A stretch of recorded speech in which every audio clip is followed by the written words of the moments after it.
दिल्ली के कंझावला स्थित श्री पीताम्बरा पशुपति मठ में आयोजित एक भव्य महामंडलेश्वर पटाभिषेक एवं मासिक सत्संग और आध्यात्मिक समारोह में विश्व गुरु अनंत श्री विशु विभूषित श्री पशुपति पीठाधीश्वर ब्रह्मश्री डॉक्टर गौरी शंकराचार्य जी महाराज परमाध्यक्ष श्री पशुपति अखाड़ा द्वारा दो संतों महामंडलेश्वर श्री हेमतानंद पशुपति जी महाराज और महामंडलेश्वर श्री आदित्य पशुपति जी महाराज को महामंडलेश्वर श्री महत्वपूर्ण उपाधि प्रदान की गई। यह उपाधि सनातन धर्म में एक अत्यंत प्रतिष्ठित पद है जो किसी संत या विद्वान की उच्च आध्यात्मिक स्थिति और समाज में उनके महत्वपूर्ण योगदान को दर्शाता है।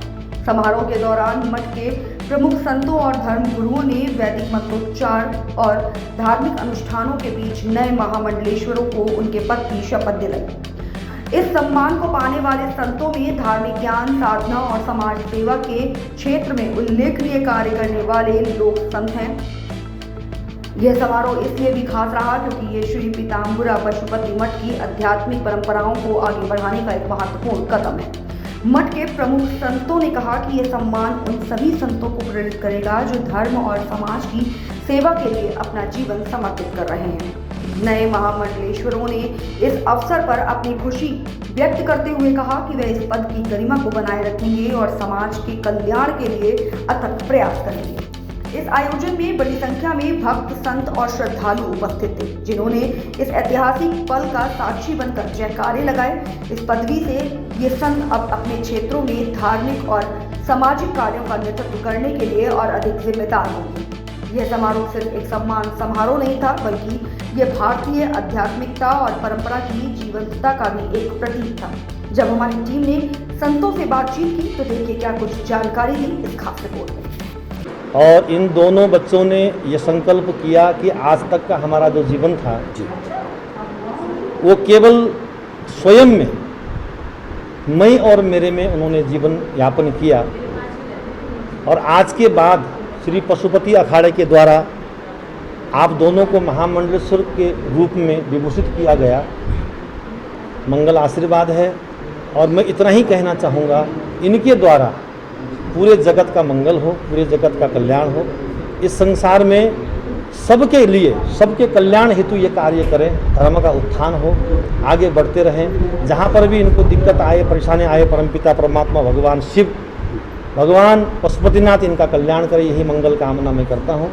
और सनातन वैदिक धर्म को पूरे विश्व में स्थापित करें, यही मंगल आशीर्वाद है। जब पशुपति अखाड़े का शुभारंभ आपने किया था, शिलान्यास किया था, तब आपने बड़ी खुशी जाहिर की थी कि उस बड़े अखाड़े का शुभारंभ हो रहा है और बच्चे जो है वहाँ से शिक्षा लेंगे और देश में हिंदुत्व को लेकर एक बड़ा जो है वो पहल होगी। क्या कुछ कहेंगे? आज पशुपति अखाड़े में ही दो बच्चों ने आज आपके बताया आपने कि जिस तरीके से महामंडलेश्वर की उपाधि होती है, क्या कुछ कहेंगे? देखिए, पशुपति अखाड़ा जब से बना है तब से हमने लगभग इस समय नेपाल और भारत में लगा करके 1600 महामंडलेश्वर हमारे साथ हैं जिनका अभिषेक किया गया।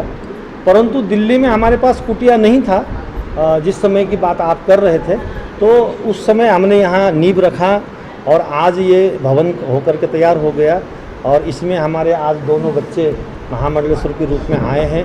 और मैं ये कहूँगा कि पशुपति अखाड़ा और मजबूत हुआ है और हम आगे बढ़ेंगे और सनातन वैदिक राष्ट्र का निर्माण और सनातन वैदिक धर्म के लिए हम लोग कार्य करेंगे और सब मिल करके विश्व में शांति की स्थापना कैसे हो सकती है, इस संकल्प के साथ हम सब लोग आगे बढ़ेंगे। गुरु जी, एक सवाल मेरा सोशल मीडिया के माध्यम से रहेगा, पहले भी आपसे किया था। आज के युग में और आज के दौर में युवा भटक रहा है और वैदिक जो अपनी परंपराएं हैं उनको भी दूर करता नजर आ रहा है। परिवार भी कहीं ना कहीं अपने बच्चों से दूर हो रहा है या बच्चे परिवार से दूर हो रहे हैं, माता पिता की इज्जत नहीं हो रही है। इसको लेकर गुरु जी क्या कुछ कहेंगे एक संदेश के तौर पर समाज को देखते हुए? देखो, ये बहुत कॉमन बात है। आज की दुनिया रियल लाइफ जीने की जगह रील की लाइफ जी रही है, पहली चीज़। दूसरी बात ये है कि हमारे समाज में गुरुओं का अभाव हो गया है। अगर किसी भी विद्यालय में शिक्षक का अभाव या शिक्षक कमज़ोर पड़े, उस विद्यालय के विद्यार्थी स्वाभाविक कमज़ोर हो जाते हैं। मुझे ऐसा लगता है, अभी आप साधु समाज में आए हुए हमको बहुत सारा वर्ष हो गया, सभी साधुओं से हम मिलते हैं, अखाड़ों में मिलते हैं, जगह जगह जाते हैं, देश विदेश जाते हैं, परंतु जब हम देखते हैं उनका भीतरी और बाहरी जो रूप देखते हैं तो उससे हमको ये लगता है कि कहीं न कहीं हमारे समाज ने, सनातन वैदिक धर्म ने गुरुत्व को खो दिया। ये बहुत बड़ी एक नाजुक बात है, ये हम सब के लिए शर्मिंदगी की बात है, हम सब के लिए दुख की बात है। लेकिन मैं इतना ही कहूँगा, अगर गुरु गुरुत्व में आ गया, अगर गुरु गुरुत्व में आ गया तो भारत पुनः विश्व गुरु बन सकता है। और जो आज की जो दुनिया में जो विकृतियां आपने बताई, ये विकृतियां सहज ही समाप्त हो सकती है, क्योंकि अभी इनको गाइड करने वाला कोई है ही नहीं। सबके सब इंद्रियों में आरक्षित हो गए हैं, इंद्रियाभूत में रहने लग गए हैं, केवल बाहरी जगत की मिथ्या भाषा बोलने लग गए हैं। अनुशासन खत्म हो गया, ब्रह्मचर्य खत्म हो गया। हमारे ऋषियों ने कहा है, ब्रह्मचर्यम परम ज्ञानम ब्रह्मचर्यम परम बलम सर्वम लक्षणहीनत्वम हन्यते ब्रह्मचर्यया। जिस ब्रह्मचर्य को पालन करने के लिए, उस परमात्मा को पाने का इतना सुंदर साधन को आज हम 16, 17, 15 साल की बच्चे बच्चियां, हमारी युवक पीढ़ियां नष्ट कर रही है, ये हम सबके लिए दुर्भाग्य का विषय है। मैं सभी गुरुओं, सभी संप्रदाय के गुरुओं, ये केवल सनातन धर्म के नहीं, हर मजहब के जो भी धर्मावलंबी हैं, उन सबको अपने अपने समाज को सही मार्ग देने की आवश्यकता है। केवल वेदों का भाष्य करके, केवल उपनिषदों का भाष्य करके, केवल कथा और कहानियां सुना करके कि एक था राजा एक थी रानी, दोनों मर गए, खत्म कहानी, इस कहानी से सनातन धर्म का विकास नहीं होगा, हमारा कल्याण नहीं होगा और ये समाज पतन की तरफ जाएगा।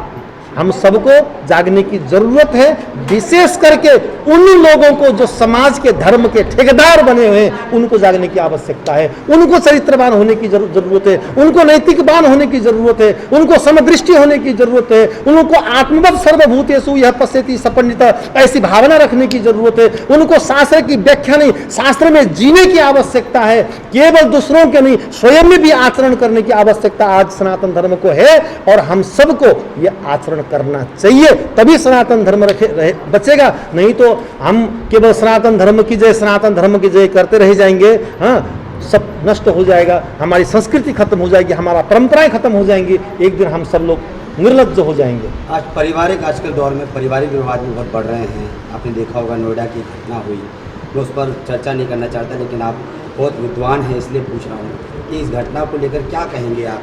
देखो, घटना को लेकर मुझे कुछ नहीं कहना है, दो बातें समझ के चलिए। मैंने कहा सर्वमूलम चरित्रम, जीवन का बेस, जैसे पेड़ का बेस उसका फाउंडेशन होता है, उसकी जड़ होती है, इसीलिए जीवन का बेस मनुष्य का चरित्र है।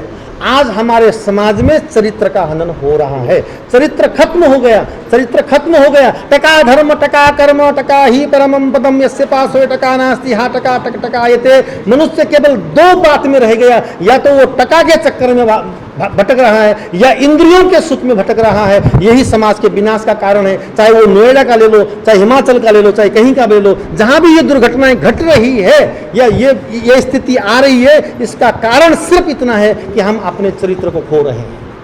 संत बड़े परमारथी शीतल जिनका अंग, तपस बुझाओ न और की देकर अपना संग।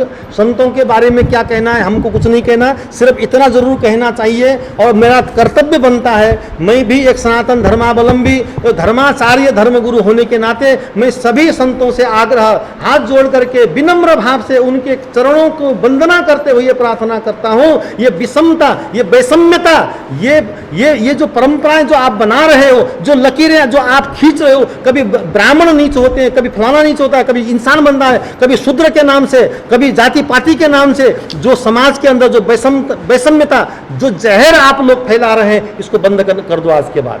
यही जहर जाकर के कल हम सब का विनाश करेगा।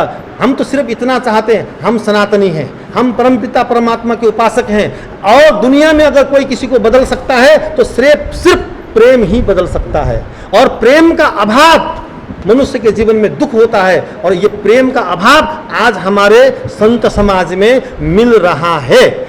हम कहीं जाते हैं, वो कहते हैं मैं तो वैष्णव हूँ जी, दूसरा कहता है मैं तो शैव हूँ जी, फलाना कहता है मैं तो स्मार्त हूँ जी। हाँ, इन लोगों ने ऐसा धर्म का ऐसा नक्शा बना दिया है जिस नक्शे का लेंटर कभी जिंदगी में डलेगा ही नहीं, और इन सबको बचना पड़ेगा। संत होता है, चाहे वो किसी भी, आपको पता नहीं है, जो संत आप लोग ये कह रहे हैं, ये हमारा भारत सर्व दर्शन की उपासना करता है, 6 दर्शन की अलग अलग व्याख्याएं हैं, अलग अलग मत है, अलग कोई अद्वैत को मानता है, कोई द्वैत को मानता है, कोई द्वैताद्वैत को मानता है, जो कोई विशिष्टाद्वैत को मानता है। इसका मतलब है कि अनेक मत, अनेक किस्म की भावनाएं अनेक किस्म का संगठन, विचारों का संगठन सनातन धर्म के अंदर है, तो आप ये जहर क्यों फैला रहे हैं? हम सबसे करबद्ध प्रार्थना कर रहे हैं, इस जहर से इस समाज को मुक्त करो, भारत देश को, भारतवर्ष को इस जहर से मुक्त करो। सिर्फ सबको गले लगाओ, सबको परमात्मा को प्राप्त करने का साधन बताओ और उन सबका कल्याण करो। इसी में सबका मंगल है। और केवल कहानियां सुना करके आज के बाद समाज में कभी परिवर्तन होने वाला नहीं है, न कभी होगा।